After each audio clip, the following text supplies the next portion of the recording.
Everybody, it's story time again at the 4-Star Public Library, and we have 2 books today.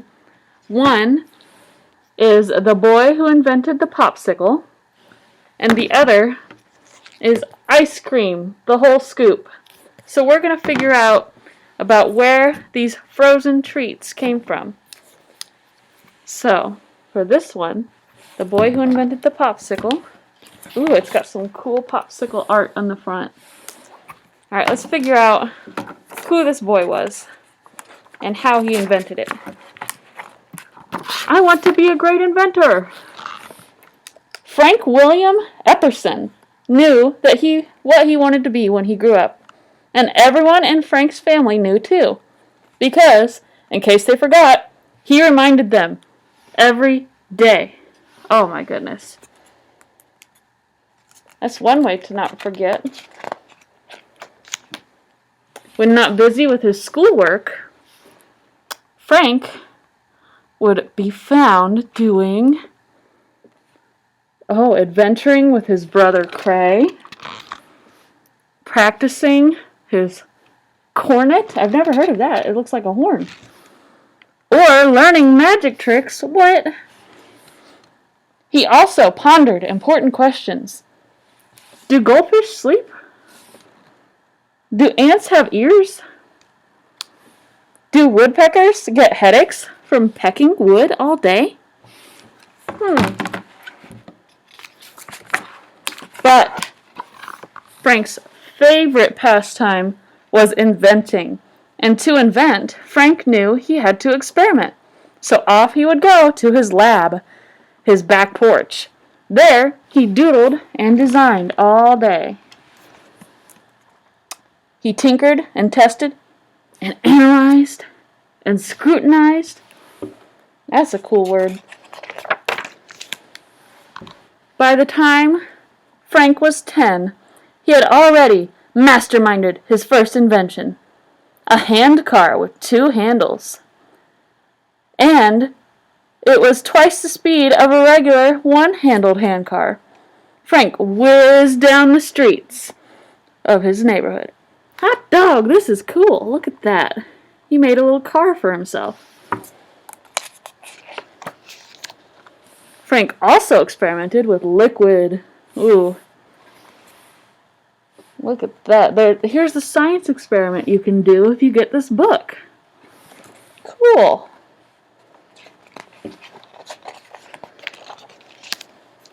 But what Frank loved most was experimenting with flavored soda water.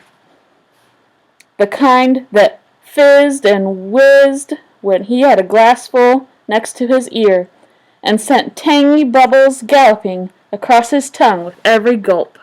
Ooh, look at all those bubbles. Frank had his heart set on inventing the yummiest, most thirst-quenching, lip-smacking soda water ever. So off Frank would go to the corner store to buy the flavored soda water powders he needed for his experiment, often with his little brother Cray tagging along. Oh, hi Big Ep and Little Ep. Oh, there he is with his brother. Let's see what they do now. Cray was a handy taster for Frank's concoctions. Some of his attempts were not so good. You could even say they were icky and disastrous. Oh no. But Frank just kept on trying. Ooh, here's another experiment you can do with lemons. Ooh. You guys will have to check this book out. One day, Frank and the other children in his neighborhood decided to build a mini amusement park. There was a theater, a merry-go-round, and a railway. Frank was assigned with the soda water stand, which suited him just fine. He could share his soda water creation with all of his friends. Ooh, look at that. That is a cool theme park that they made.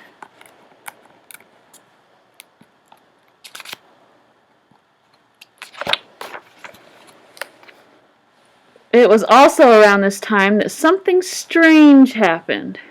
The temperatures dropped. And then it was super cold.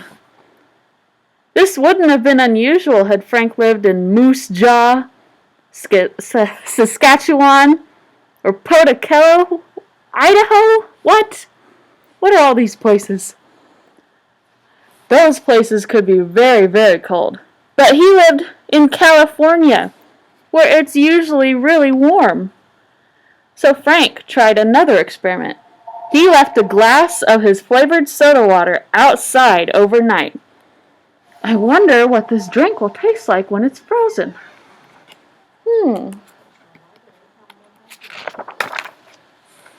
Oop, he's gonna check and see. When he woke up the next morning, Frank ran outside to the back porch to discover his soda had frozen solid. He could no longer drink it. He had to lick it like a lollipop. Frank had invented a frozen drink on a stick. Hot dog. Oh yeah. The very first popsicle.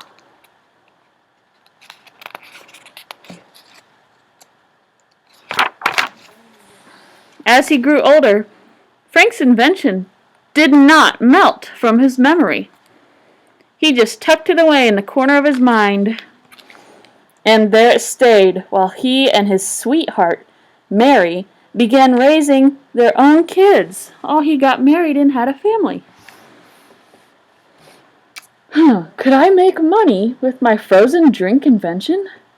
What if I used fruit juice instead of soda? But when Frank noticed more and more people eating chocolate-covered ice cream bars, off he went to his lab, which was now his garage, and he wanted to experiment again. Frank found a way to make many of his drinks stick at the same time, with test tubes to mold them. Ooh, he's going to put them all in test tubes. Hot dog! Wooden sticks to hold them, and a cool way to freeze them. Ooh, look at that. He's got a big old box.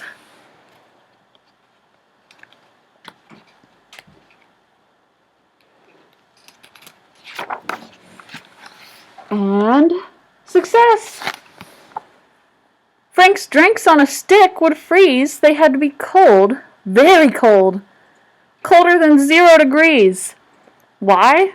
Because sugar and the flavoring make the freezing point even lower than regular water. So what did Frank do?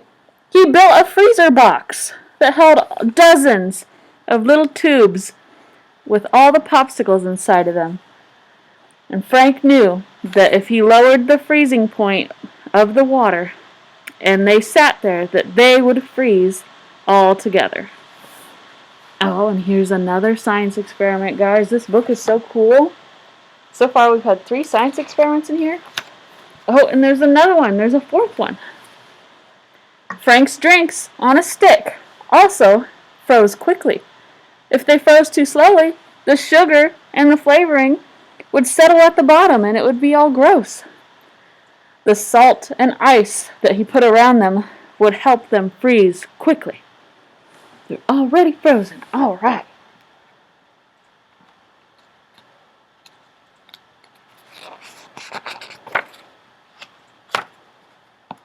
Pages are sticking together. There we go. Frank named his invention the popsicle after his last name, and he began selling it for a nickel at county fairs and beaches. In the evening, his kids helped him roll up the nickels. Oh, that's cool. I wish I could get a popsicle for a nickel.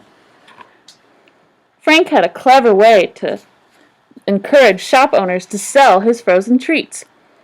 For a whole bunch of weeks in a row, he sent one of his kids to a store to buy an popsicle. And each week the shop owner had to tell a different kid that popsicles were not sold in the store. Frank would then visit the store himself and ask the shop owner to stock his popsicles. Of course, the owner agreed after having so many kids ask for one. Oh, that's tricky. Oh my goodness. Frank's kids were always happy to sample their father's invention. And with all of them getting ready for their dad's tasty treats. In time, the name of Frank's invention changed to, what are they calling him? Popsicles! Oh, that is awesome. And there's a whole bunch more information on the back here. Look at all these historical photos. That's pretty cool. Alright, now we're going to learn about ice cream. The whole scoop. So I wonder what this book is going to say. Ice cream cones, ice cream bars, ice cream soda.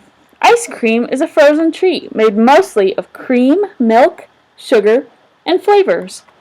Almost everyone loves to eat sweet, cold ice cream. No one really knows how or when ice cream was made. Some people think that a long time ago, people mixed snow, milk, and rice together in China. Thousands of years ago. Oh my goodness. About 700 years ago, a famous Italian trader named Marco Polo came home from China bringing recipes for flavored ice. Chefs and European royalty experimented with this new combination. And finally, cream was added, and there was a new dessert to call iced cream. Ooh. Would you eat snow with sugar on it? Almost 300 years ago, the British brought ice cream recipes to America. Ice cream was made by shaking the icy mixture in a special pan for a long time.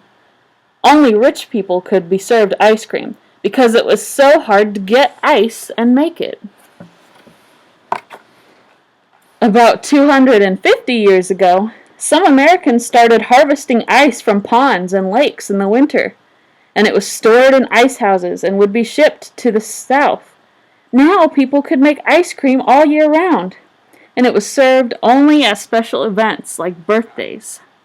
Ooh, that's how we got birthday ice cream? Ooh, here's how they made it with all their special tools.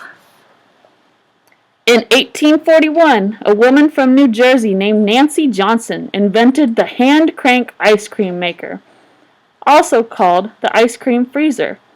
Now the ice cream could be made a lot faster just by turning the crank. Ooh, and here's the inside of it. Oh, that's so cool. The ice cream maker became very popular. It took only 1 hour to turn the ice cream mixture into creamy ice cream.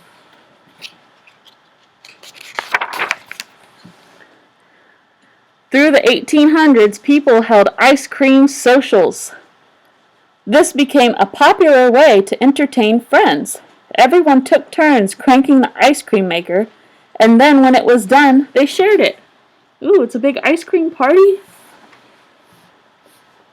To the ice cream mix, people added blueberries, raspberries, maple syrup, or whatever flavors they wanted. Blueberry ice cream sounds really good. Let's see.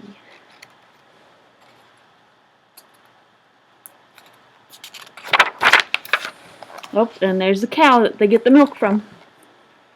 Cows. It all still begins at the dairy farm. The cows are milked twice a day.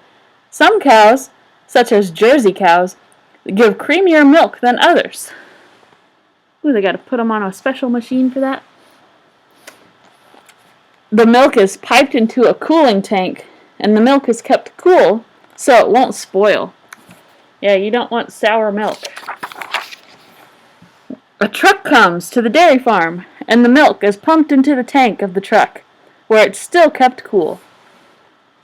And then the milk is delivered to the ice cream factory. Other trucks are there too. Some hold liquid sugar. Liquid sugar, that sounds crazy. Other trucks deliver a lot of products that make up the different flavors of ice cream. Ooh. There they all are at the factory. Oh my goodness. At the factory, the milk is put into a separator. This is where the cream and the milk are separated from each other. Cream, milk, and sugar are put into a large bowl. Then stabilizers and emulsifiers, crazy words, I know, they're added, and all these things are mixed together. Then the mixture is put into a pasteurizer. That's where the mix is heated to kill any germs inside. That's why it's called pasteurization. The temperature inside of it gets about 170 degrees. That's very hot. That'll kill all those germs. Next, the mixture is put into a homogenizer. And what does that do? It breaks down any chunks of butter fat in there. That forces the mix through tiny valves under high pressure, which shakes the mixture and makes it all smooth. Yeah, you don't want chunky ice cream. The only chunky you'd want is chocolate chips or something. Now it's time for the mix to be cooled again. It's moved into a cooler and stays there for hours. The temperature inside the cooler is 40 degrees, which makes the mixture firm up. Then the mixture is pumped into a freezer. Inside the freezer, blades spin around to force air into the ice cream, making it soft and fluffy. The mixture then expands as the air is put into it. Yeah, you wouldn't want rock hard ice cream, that's for sure. You'd want Rocky Road ice cream, maybe. Now the ice cream goes to different vats for different flavors. There's vanilla, chocolate, mint, and all sorts of others. Sometimes they have fruit or nuts or raisins, or even other different types of food, and to make different ice cream. Now we have ice cream that is very similar to ice cream made by the first ice cream makers. The different flavors of ice cream are sent into the packaging area. Then they're put into containers and moved along the assembly line. When the container stops, a dispenser fills it up and packs it down with soft, tasty ice cream. Ooh, look, they gotta put the lids on too. Can't forget the lids. And then the ice cream is moved to a freezer, and inside that room, it's so cold, it's minus 20 degrees. Oh my goodness. Ice cream then becomes frozen completely. And now it's time for the ice cream to be shipped out to stores so people can buy it.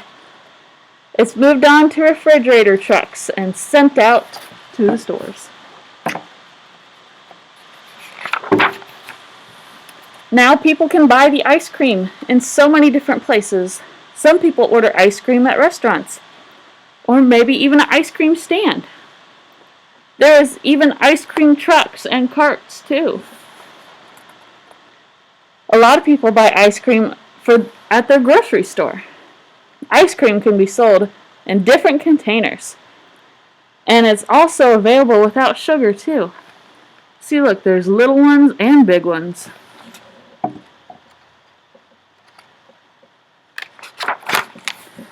In 1904, at the St. Louis World Fair, an ice cream vendor ran out of paper cups to scoop ice cream into. A waffle maker in the next booth offered him some of his waffles. That sounds familiar.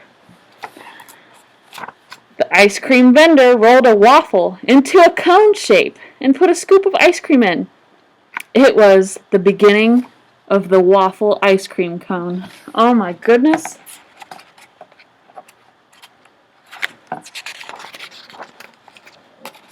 Ice cream can be enjoyed in so many different ways.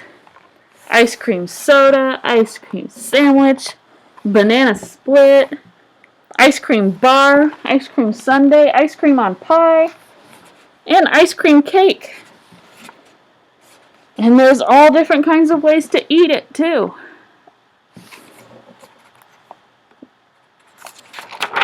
Oh, and in the back, Here's some more info. So if you want to read this, you can check this book out. Alright guys, I hope you all have a good day and tune in for more story times. See you later.